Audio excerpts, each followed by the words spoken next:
Olá, pessoal! Nesse vídeo vamos falar sobre o modelo do processo dual do luto.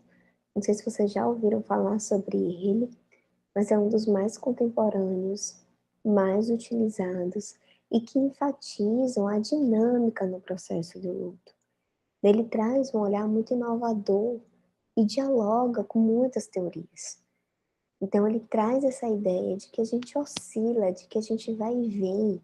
Ele reforça a ideia do vínculo continuado, da gente se manter conectado a quem nós perdemos e ao mesmo tempo a gente se mover para uma restauração, a gente se mover para o futuro, a gente se mover para novos planos, novos projetos e novas perspectivas, mas sem se desconectar do que perdemos. Então traz esse processo dinâmico e isso é uma nova perspectiva quando a gente pensa no processo de luto, principalmente se a gente resgatar os aspectos que eu trouxe na visão histórica. Pensando em como o luto foi estudado, na ideia, inclusive, assim, do trabalho de luto, trabalho em cima do luto, e a ideia de que a gente precisa finalizar, a gente precisa retirar esse investimento.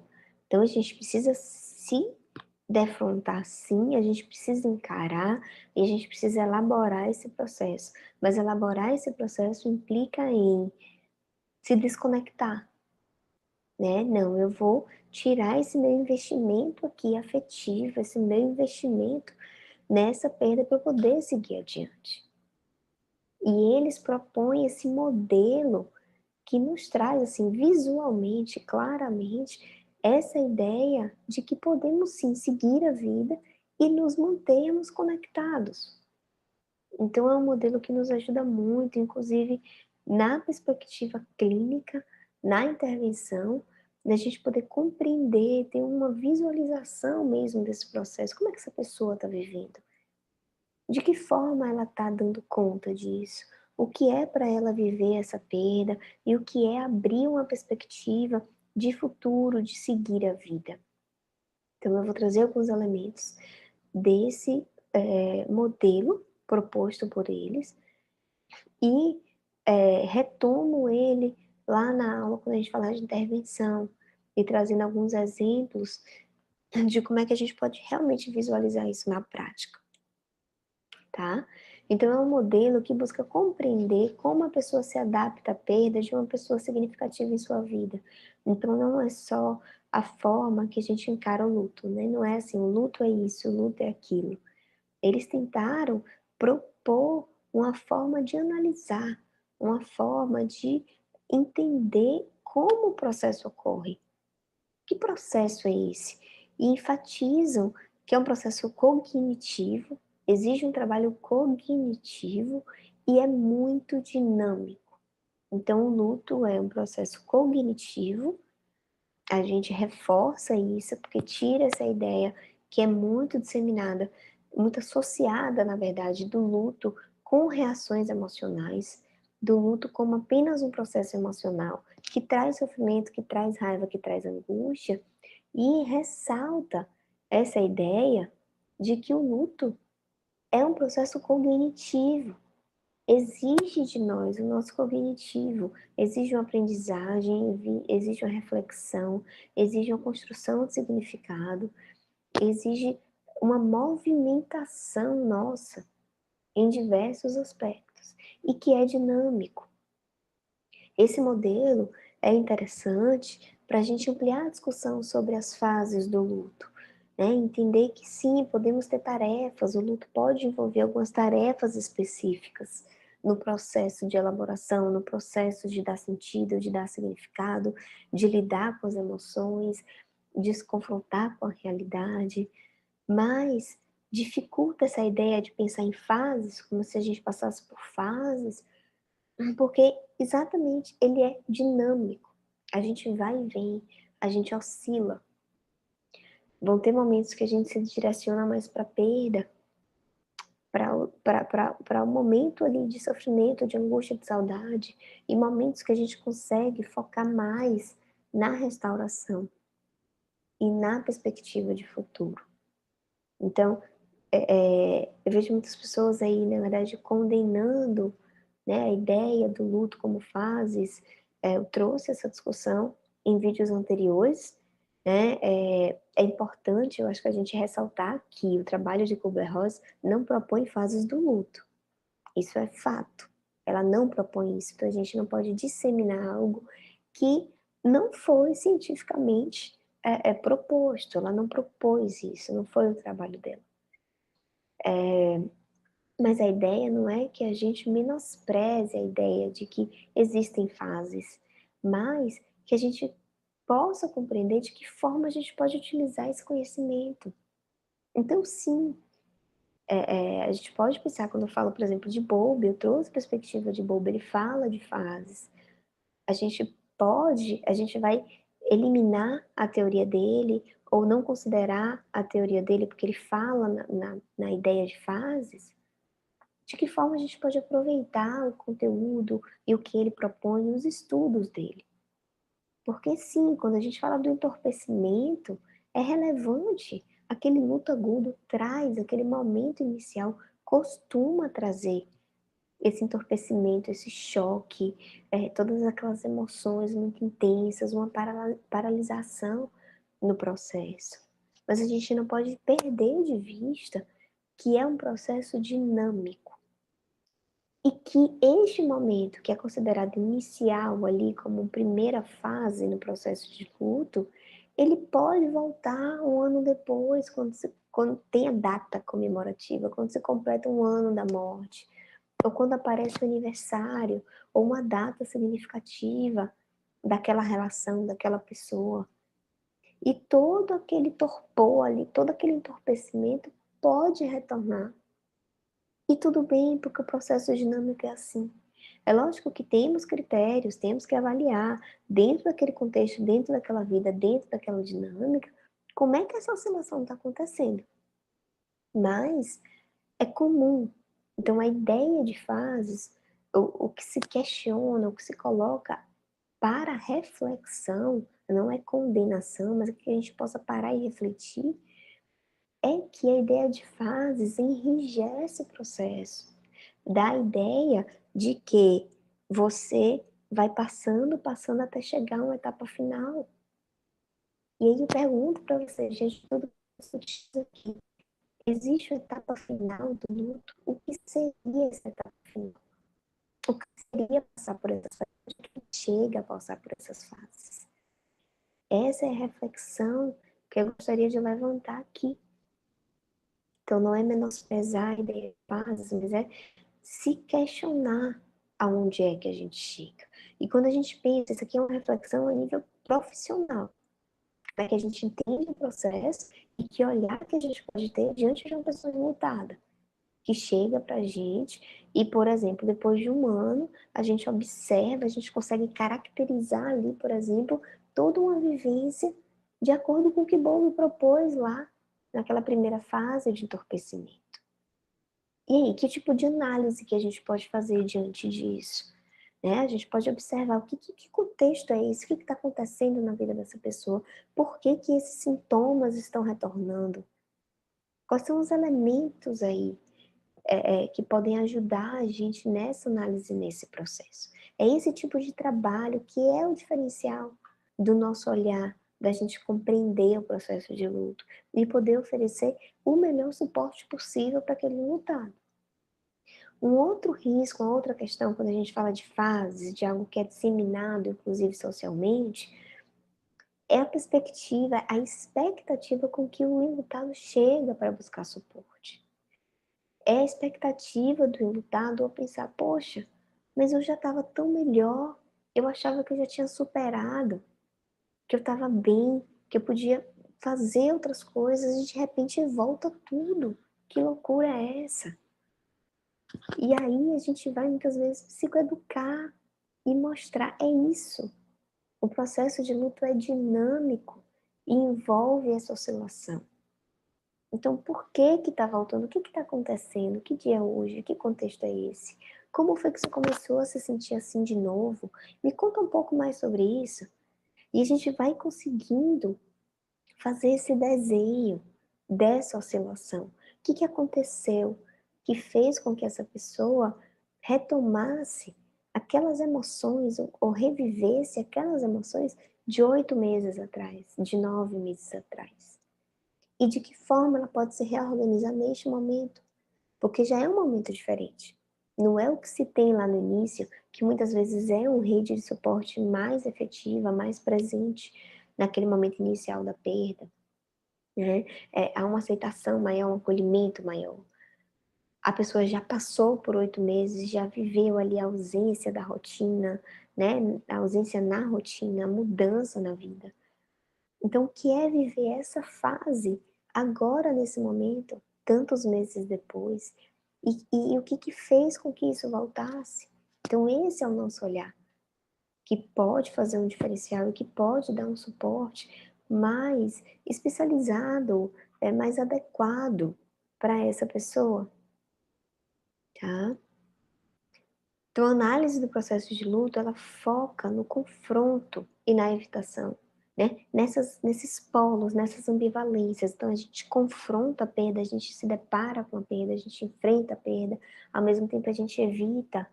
Não, eu vou até aqui porque esse aspecto especificamente eu não dou conta, eu não quero agora, eu preciso focar em outras coisas, para eu conseguir seguir, para eu conseguir resolver tais questões. Eu preciso segurar um pouco a onda e a gente vai nesse processo de confrontar e de evitar, de confrontar e de evitar. Isso faz com que a gente também passe por uma valência positiva e negativa, então a gente vai, consegue entrar em contato com aspectos positivos, até lembranças mesmo positivas, ou novos projetos, novas perspectivas, uma luz no fim do túnel, e ao mesmo tempo se deparar com aquela dor da saudade, da ausência, né? E como é esse processo dessa ambivalência, dessa oscilação entre polos distintos no efeito do enfrentamento, assim. O que essa oscilação causa de efeito no enfrentamento do luto e no processo de construção de significado? Então, a gente transitar entre esses polos nos permite o quê? Nos faz o quê? Que subsídios, que base, que estrutura que essa oscilação nos dá para seguir, ou para dar conta do luto, ou para dar significado, construir sentido para a perda. Então, trata-se de um modelo integrativo, né? A ideia é essa integração. Então, o modelo ele incorpora o princípio do trabalho do luto lá, a ideia proposta por Freud, né? A gente precisa viver o luto, a gente precisa se deparar com o luto, a gente precisa dar sentido para essa experiência, né? A ideia não é curar, tomar um remédio, passar, nem é inibir, nem é evitar. A gente precisa se deparar, a gente precisa confrontar essa experiência e viver essa experiência. É um trabalho de elaboração psicológica, é o que Freud propôs, mas estende a conceituação da maneira como a adaptação acontece, tá? Para além de elaborar o luto, tudo bem, é um trabalho psicológico, mas o que envolve esse trabalho psicológico? Então, o enlutado, ele oscila entre o enfrentamento orientado para a perda e o enfrentamento orientado para a restauração. Essa que é a oscilação, é que a gente possa estar orientado para a perda, estar em contato com a perda, vivenciar a perda e também se direcionar para a restauração, né? O que é essa restauração? É manter a vida, é seguir a vida, é fazer planos, é enxergar novos vínculos, é se enxergar em uma nova vida, é se permitir entender, não, minha vida mudou, agora minha vida é essa. E o que eu posso fazer nesse contexto atual? Então eu posso fazer isso, eu posso me organizar, eu posso retomar minhas atividades, eu posso cuidar da minha saúde, eu posso fazer novas amizades, novos vínculos. Isso é se voltar para a restauração.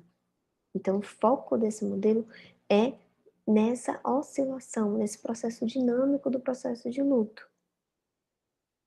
Então, eles identificam dois tipos de estressores, né? Quando a gente fala uma orientação para perda e uma orientação para recuperação.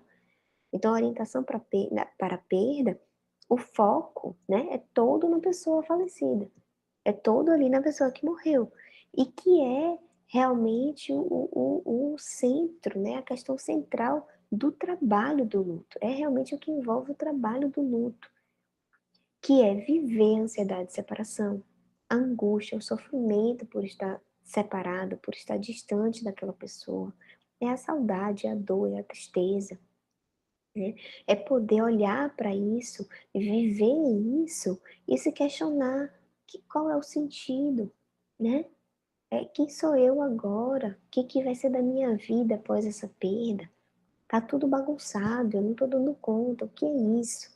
Então essa avaliação do sentido da perda, o que a perda significa para mim agora, neste momento.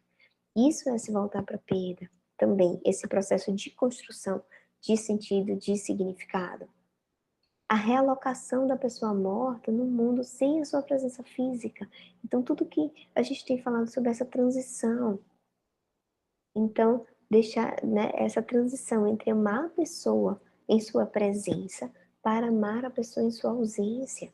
A gente também está focado na perda, né? E aí que aí não é uma desconexão, é uma transição, é uma mudança na relação, é uma mudança na qualidade desse vínculo.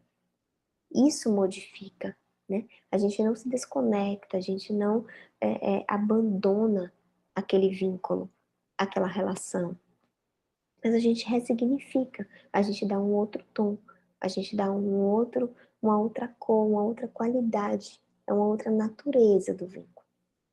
Então, antes a pessoa estava presente, tinha interação, tinha um contato, tinha diversas questões.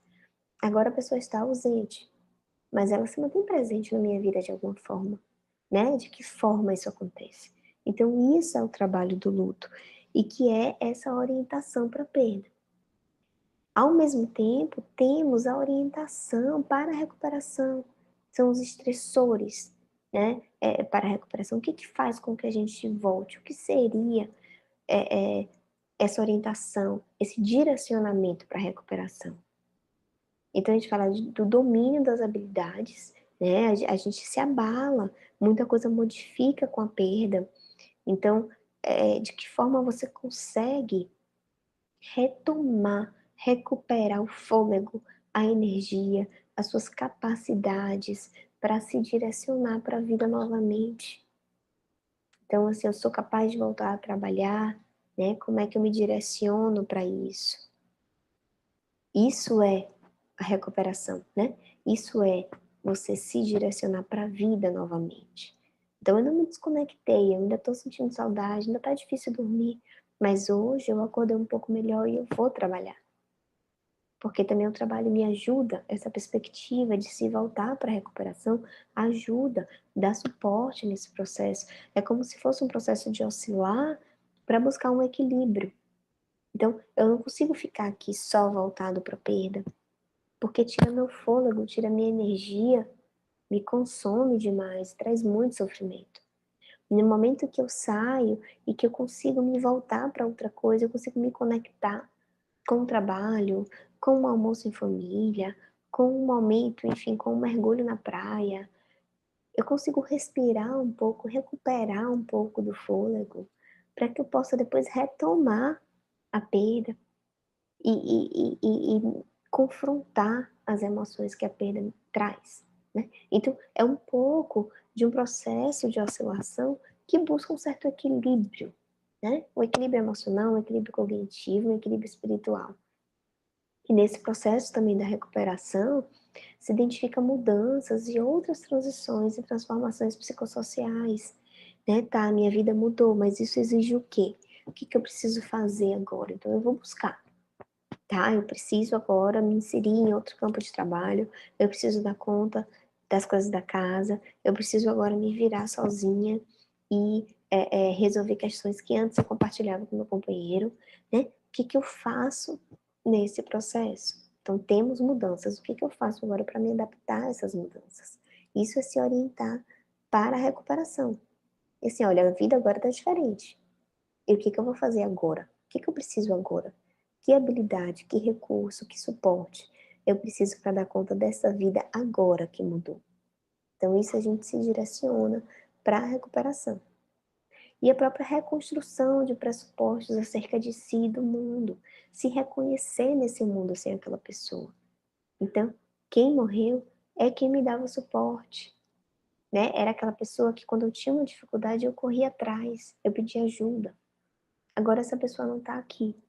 Então, de que forma eu posso me enxergar e de que forma agora eu posso dar conta desses problemas?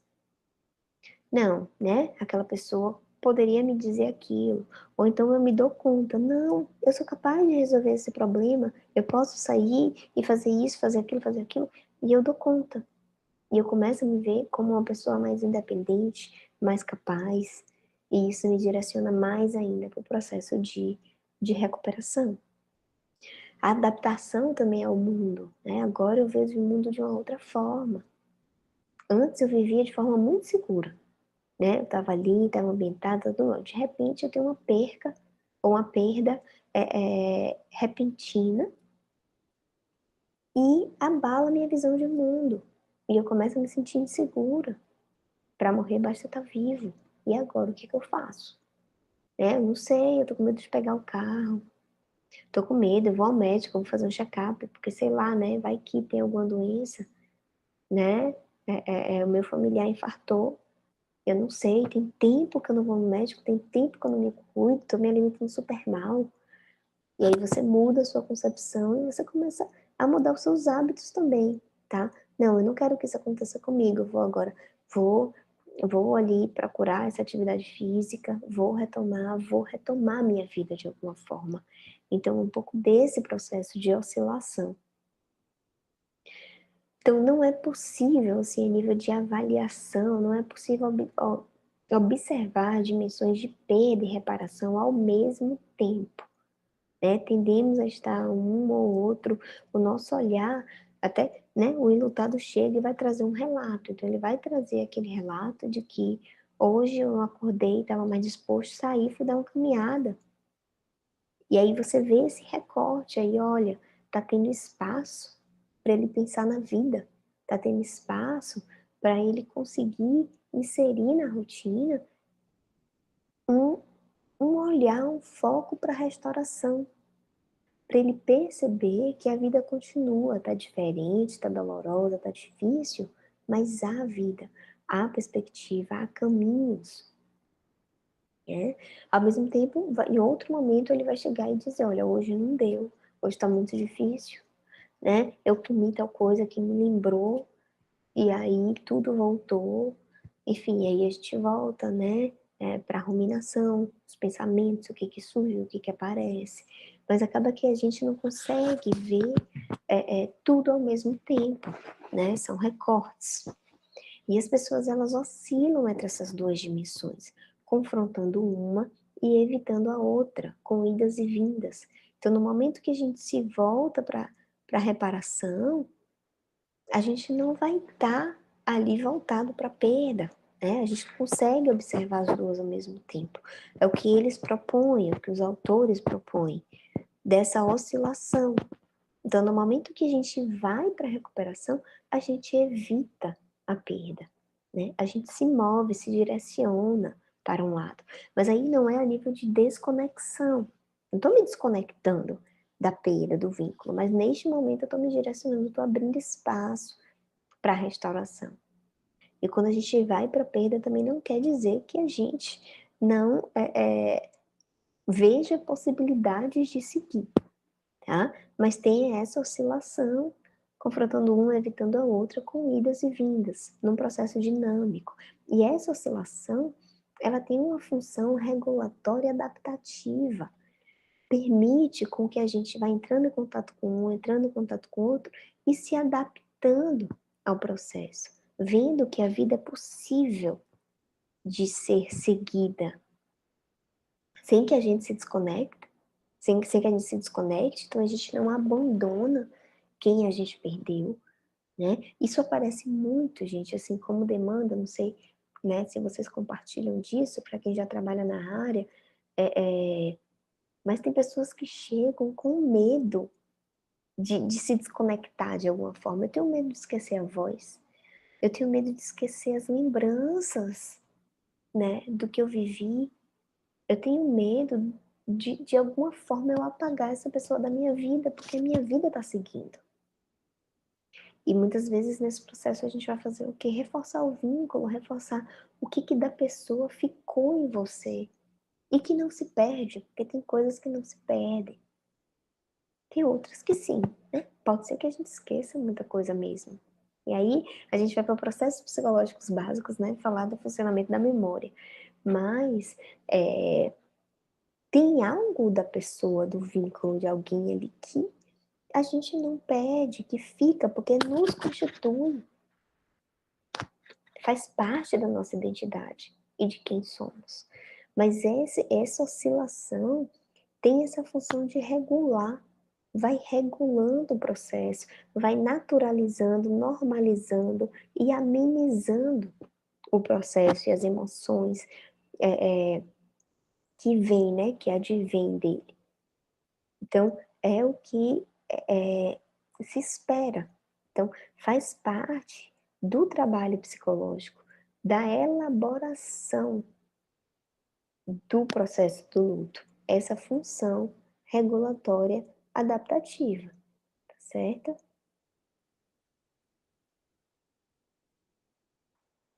Então, aqui é um desenho, eu trouxe ele traduzido, né? Consegui a imagem dele traduzida, mas aqui é um desenho que mostra o que é essa proposta do modelo do processo dual, né? O que é isso?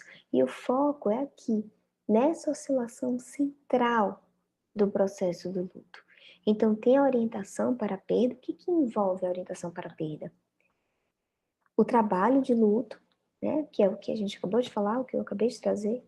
A negação e evitação da realidade da morte, bem como a aceitação da realidade da perda.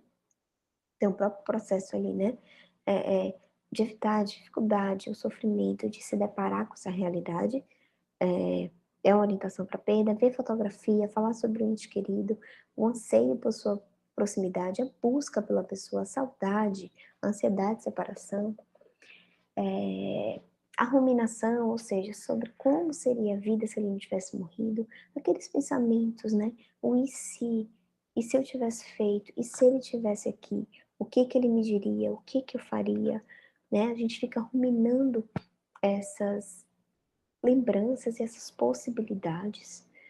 A gente fala da história contrafactual também, né? E se eu tivesse feito isso, teria mudado? Teria diferente? Né? E temos a orientação para a restauração, responder às mudanças de reorganização da vida após a morte do ente querido. Também quando o enlutado precisa assumir as tarefas que eram realizadas pela pessoa que morreu, retomar as próprias tarefas do dia a dia, fazer coisas novas, se distrair, né, se divertir. Isso não é trair o morto, apesar de muitas pessoas terem essa crença, ter um certo controle nesse sentido, uma culpa, né? Como é que eu posso estar vivendo a minha vida e me divertindo, sendo que eu acabei de perder alguém? Uma nova identidade, né? Quem sou eu agora? Por exemplo, né? Quando você se torna viúva, você deixa de ser esposa para ser viúva, né? E o que significa isso? O que é viver essa realidade? Então, aqui são alguns exemplos, tá? Não quer dizer que a orientação para a perda seja somente isso, e a orientação para a restauração seja somente isso. Isso é algo, inclusive, é um recurso que a gente pode utilizar como recurso terapêutico, de construir junto com o enlutado, em sessão, né, num processo de intervenção. Tá? Então, isso a gente constrói caso a caso. O que a pessoa mostra aqui dessa orientação? Como é que está sendo esse processo de oscilação? Se vocês observarem, né, o próprio desenho proposto pelos autores não fala de uma oscilação, que palavra que eu uso? Linear. Não estamos falando de que eu pego um ponto aqui, pego um ponto aqui, pego outro aqui, pego outro aqui. Não é um zigue-zague perfeito, né? Olha, observem como é no desenho. O desenho retrata muito a ideia dos autores ao falar sobre essa oscilação regulatória, né, sobre essa função regulatória e essa oscilação entre esses dois polos. Então, começa aqui orientado para perda, depois vai para a restauração, volta no meio do caminho, vai para a restauração, né? Depois tem mais picos aqui voltado para perda, tem depois mais picos voltado para a restauração, e é, é complexo e não é linear, tá? Isso é importante a gente entender, certo? É importante vocês internalizarem isso, questionarem na hora de estarem avaliando isso. Então, tem casos, quando a gente fala, por exemplo, de um luto complicado, né? Como é que pode ser nosso olhar? É lógico que quando a gente fala do luto agudo, a pessoa acabou de passar por uma perda. Uma semana depois veio para buscar ajuda. Olha, não estou dando conta. É muito possível que a gente se depare com um relato mais focado para a perda, né? Um processo de luto esperado, né? Dentro do normal, da expectativa. A pessoa passa por uma perda, aquele momento inicial, ele traz emoções muito intensas, sofrimento muito intenso. A pessoa está mais voltada para a perda. E aos poucos ela vai conseguindo voltar para a restauração e nessa função regulatória e buscando um equilíbrio nesse processo. Mas o que a gente fica atento? Né? Se, por exemplo, nesse início a pessoa está toda voltada para a restauração, a gente pode falar do luto inibido, do luto adiado, em que a pessoa não entra em contato com a perda, ela não entra em contato com a aceitação da perda, com a aceitação da morte, ela se volta toda para a restauração. Isso significa que esse trabalho do luto não está sendo vivenciado, não está tendo espaço para lidar com essas dores, não está tendo espaço para entender que emoções são essas, que experiência é essa. E aí é um risco, né? Já quando a gente fala, por exemplo, do luto crônico, são pessoas que cristalizam nessa orientação para a perda, né? E mesmo depois de muito tempo, você está focado na perda, você não consegue fazer essa oscilação e essa transição de um para o outro, né? Esse processo que os autores propõem de confrontar e evitar, confrontar e evitar. Então, nos ajuda a entender também um certo modelo de luto complicado, de quando a pessoa não consegue, né, por alguma questão, por algum aspecto ali específico da vida daquela pessoa, ela não consegue buscar esse equilíbrio nessa oscilação do processo de luto. E ela cristaliza ou em um campo ou em outro. E isso nos traz um alerta quando a gente para avaliar, né? Isso a gente precisa estar atento que quais são os elementos que estão fazendo com que essa pessoa fique somente direcionada para a perda. Por que ela não consegue visitar a restauração? Por que ela não consegue fazer essa oscilação e buscar esse equilíbrio? O que está acontecendo no meio desse processo? E aí a gente vai investigar e a gente vai procurar. E como terapeuta, o nosso papel é facilitar essa oscilação e essa busca por esse equilíbrio, certo?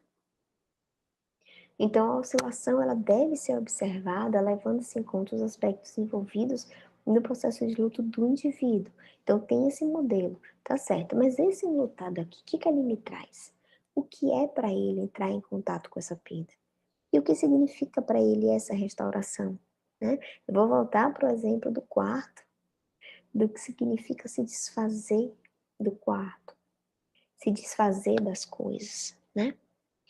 A pessoa entrar ali em contato com as roupas e ter aquele momento ali de lembrar, né, de reviver, sentir o cheiro, né, a coisa ali física e concreta daquela pessoa que morreu. Pode ser uma orientação para perda, mas que não seja disfuncional, né? Muitas vezes a pessoa faz o quê? Se desfaz de tudo. Não, pega, joga tudo fora, doa, tira tudo isso, porque amanhã eu não quero mais ver nada. Isso pode significar que a pessoa esteja o quê? Voltada toda para a restauração. Eu quero a minha vida atual, né? Agora minha vida mudou, pronto. Eu quero a minha vida. Eu não quero nada que me lembre essa vida que passou e essa pessoa que morreu, né? Então, dentro desse contexto específico desse mutado, esse contexto sociocultural, as circunstâncias da morte, a dinâmica familiar, a relação com o falecido, os recursos do enlutado para enfrentamento. O que que esse contexto me diz sobre esse significado, sobre essa ação, sobre essa oscilação, né? Dentro desse processo específico dessa pessoa. Então, o olhar, a análise desse contexto tem que ser sempre direcionada. A gente nunca olha um fenômeno sem olhar esse contexto. Então, o enlutado vai trazer uma demanda, vai trazer um questionamento. A primeira coisa que a gente precisa fazer é ouvir essa demanda dentro desse contexto. Então, tá bom, tem essa queixa, mas essa queixa me diz o quê, né? Dentro dessa circunstância aqui de perda, né? Então, vamos pegar aí a pandemia, e a pessoa vem e reclama, e a angústia dela é porque ela segue falando que poderia ter sido diferente, ela não viu, ela não sabe se essa pessoa foi bem cuidada. E aí a gente vai para a circunstância da morte. Então, por que que a pessoa está ruminando tanto essas questões? Porque a história do morrer, a história da morte, diz muito sobre o nosso processo de luto, né? A forma como perdemos diz muito sobre a forma como vamos enfrentar. Então, aquela sensação de que eu não cuidei, eu não estava ali, né? Aquela pessoa que é o amor da minha vida, não teve o cuidado que ela merecia, ela morreu sozinha, né? E isso fica, isso marca, e a gente tem que entender que esse contexto agora está sendo muito traumático. As mortes estão sendo muito traumáticas. E isso me diz que talvez esse processo de oscilação, né, para a gente buscar um equilíbrio seja um pouco mais difícil, porque isso fica martelando na cabeça do enlutado, a sensação do que eu não fiz, ou e se tivesse feito, né? Se eu tivesse junto, talvez as coisas estivessem melhores, talvez eu não tivesse sofrido tanto, né? Ou se eu não tivesse deixado ele sair, ele não teria se contaminado, né?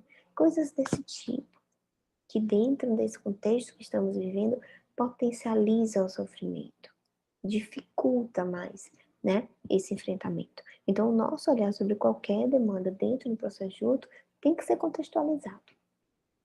A gente não pode analisar uma queixa, uma demanda por si só, tá? Então, a pessoa pode vir com uma coisa, eu gosto do exemplo do parto, mas que, né, é uma coisa que de imediato a gente fala, meu Deus, morreu tem 1 ano e você ainda tá com o berço lá montado. A primeira reação que a gente tem é, não, isso é patológico, não é possível, né? E depois você vai descobrir que na história isso faz algum sentido para aquela pessoa e não está sendo disfuncional. E foi a forma que ela encontrou de se manter ligada, né? O simbólico ali de alguma forma, né? Mas então a gente tem que olhar isso dentro desse contexto. Qual o significado, qual o sentido para aquela pessoa daquela experiência, né? Então tem todo o processo de construção de significado dentro desse modelo, né? Desse processo dual. Então, significados positivos, a própria reavaliação positiva, a revisão de objetivos de forma construtiva, interpretação positiva do evento, expressão positiva do afeto, como tem também significados negativos, né? Aqui estou trazendo a partir da perspectiva dos autores, né? A ruminação, a construção da realidade de acordo com o seu desejo, a revisão de objetivos de forma não construtiva, interpretação negativa do evento, ventilação de disforia.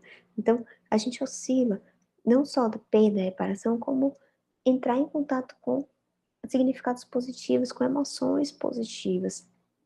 Eu, particularmente, nem gosto, assim, dessa, é, dessa nomenclatura, né? Por exemplo, falar de emoções que são positivas, emoções que são negativas, né? Eu acho que são emoções básicas que precisam ser vividas. E para mim elas são funcionais ou disfuncionais, né? E a minha visão, a minha forma de ver, né? Mas a gente oscila entre esses polos também, de algo positivo e de algo negativo, né? E o papel do terapeuta neste processo, então, é um modelo teórico, acerca do processo do luto, que nos traz elementos muito concretos para a intervenção, para a visualização. E o nosso papel é tentar manter esse equilíbrio nessa dinâmica e não deixar o lutado focado em um dos lados. Então, se a gente observa que o foco está sendo todo na perda, nós vamos buscar recursos e formas e estratégias de ventilar um pouco, de fazer com que ele abra espaço para a restauração e que ele possa, de alguma maneira, ir construindo esse equilíbrio e construindo essa dinâmica. Então, é um recurso, né? É um modelo que nos dá um embasamento para que a gente possa visualizar esse processo e que possa direcionar a nossa intervenção. Então, não, a pessoa está total na restauração. Aí a gente tem vários elementos que a gente precisa avaliar, né? Quando a pessoa está totalmente na restauração, a gente não vai fazer um tratamento de choque de, não, ó, venha cá, vamos sentar e fale sobre a sua perda, né? A gente precisa observar e entender, por exemplo, que negação é essa? Por que que está inibindo? Por que que está adiando? Que processo é esse? Por que que a pessoa não consegue se permitir entrar em contato com a perda? Né? E aí a gente vai ter estratégias e avaliação clínica e olhar clínico e cuidadoso para fazer uma intervenção nesse processo adequado, mas tendo como objetivo buscar esse equilíbrio.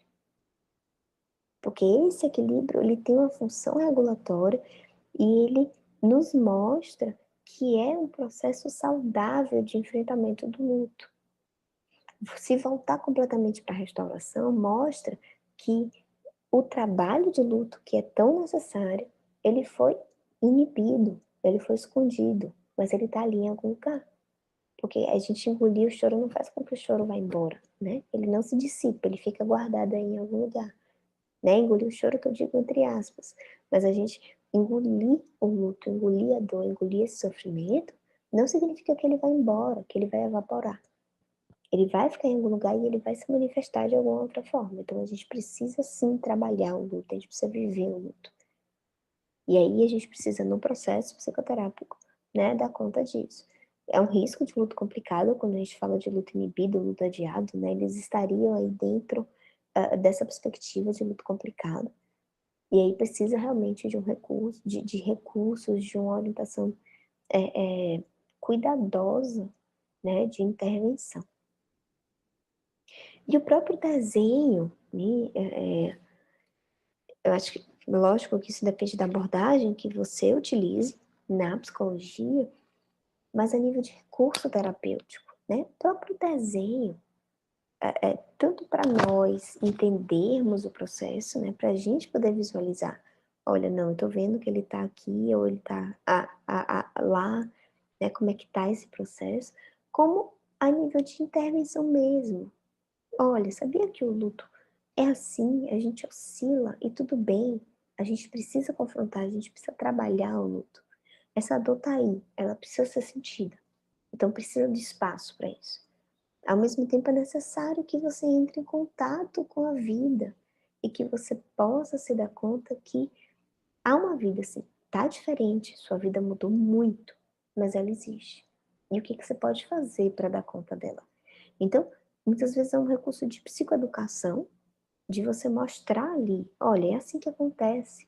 Então, no momento que você me fala aqui que hoje você não conseguiu levantar, você está chorando muito de saudade, você está aqui voltado para a perda.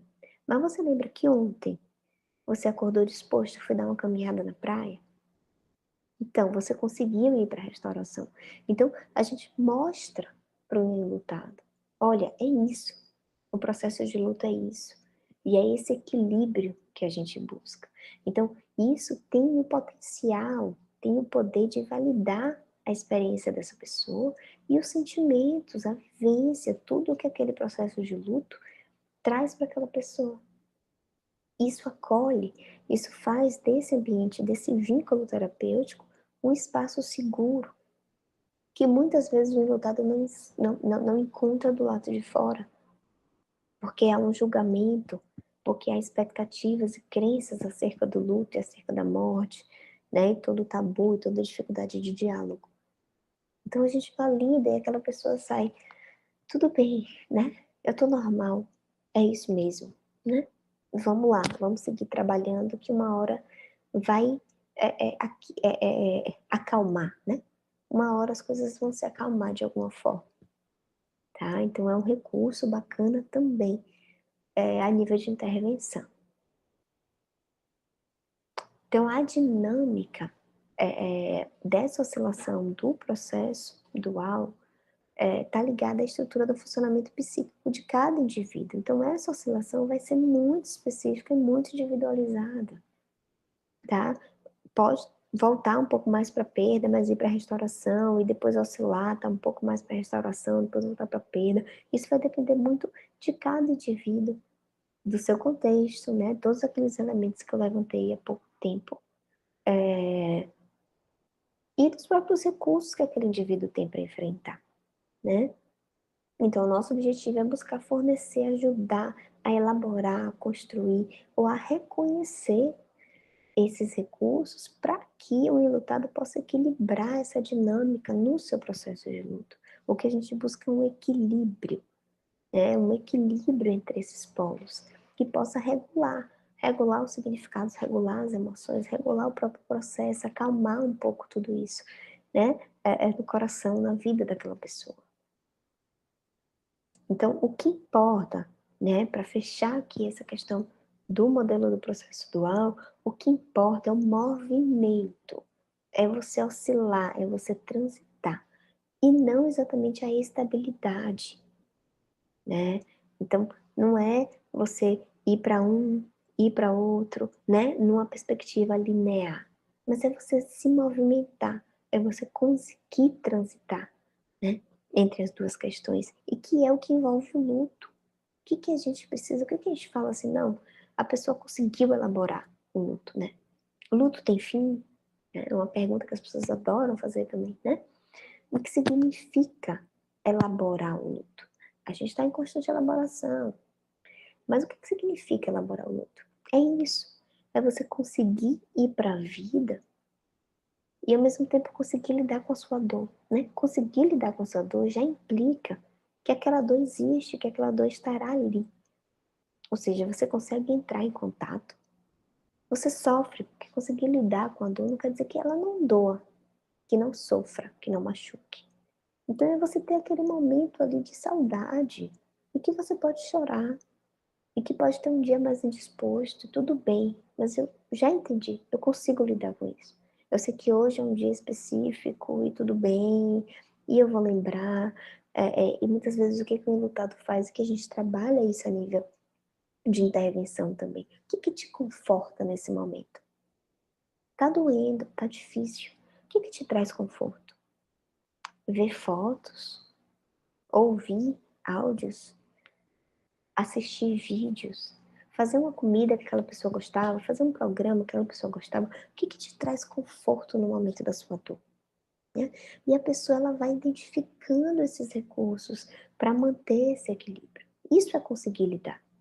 Não é eliminado ou achar que a dor não existe. Assim, a dor existiu.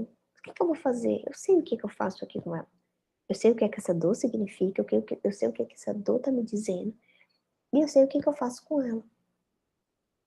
Então, o que importa é isso, é você se movimentar e você conseguir tanto ir para a vida, fazer planos, fazer projetos, seguir, ter uma funcionalidade, e ao mesmo tempo você conseguir lidar com essa dor, encontrar sentido, encontrar recursos para lidar com essa dor. E aí já está implicado aí que essa dor permanece, que o contato com a perda, ele permanece, tá certo?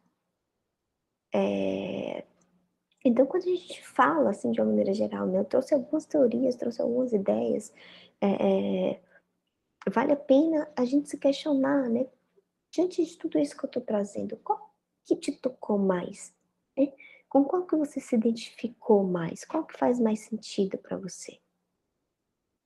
Qual é o foco sobre o fenômeno?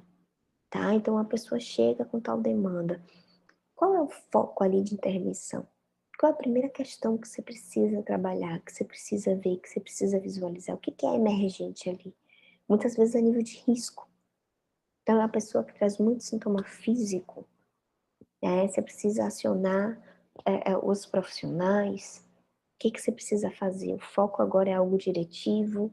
Você precisa ali que aquela pessoa encontre algum recurso para dar conta, né? Ou você precisa realmente olhar, né? Como é que tá? Tá muito para perda, né? Essa pessoa precisa ventilar um pouco, precisa respirar, precisa encontrar um pouco a restauração, né? Qual é o foco da demanda daquele lutado especificamente?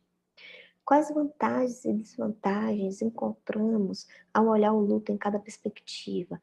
É um pouco do que eu estava discutindo aqui sobre a questão das fases. Então, Bowlby propõe aquela ideia, eu particularmente adoro a teoria de Bowlby, né? Vamos falar sobre identificação.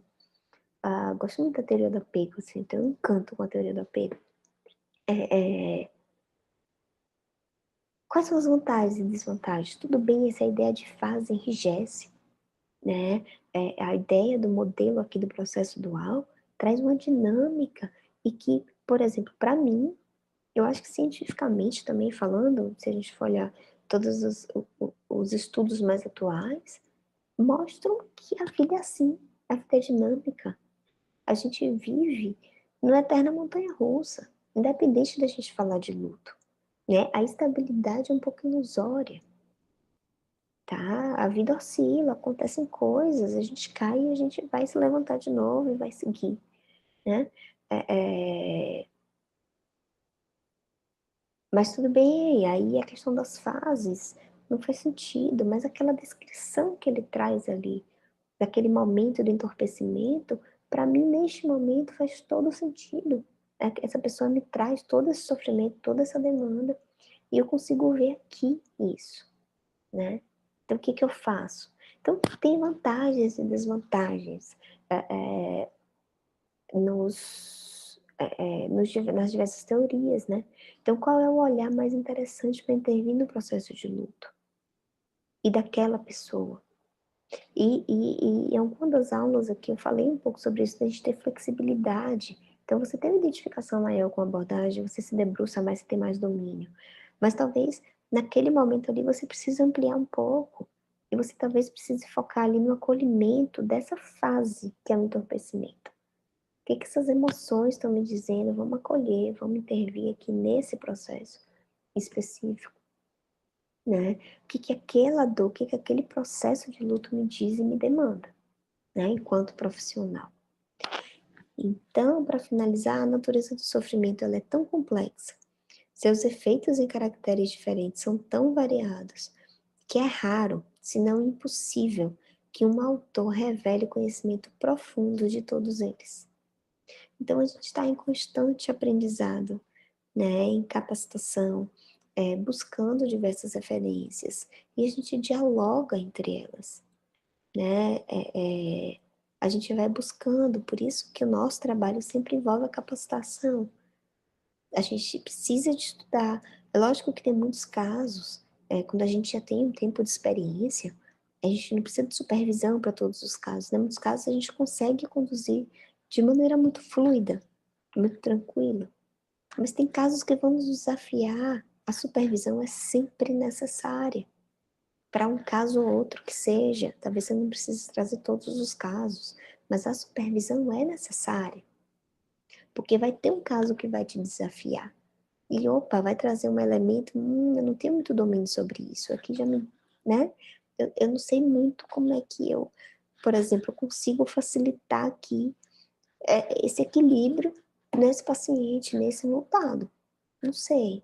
Você precisa de supervisão, precisa se aprimorar, né? E tudo bem, porque isso é constante, né? A gente está em constante processo de aprendizado, tá?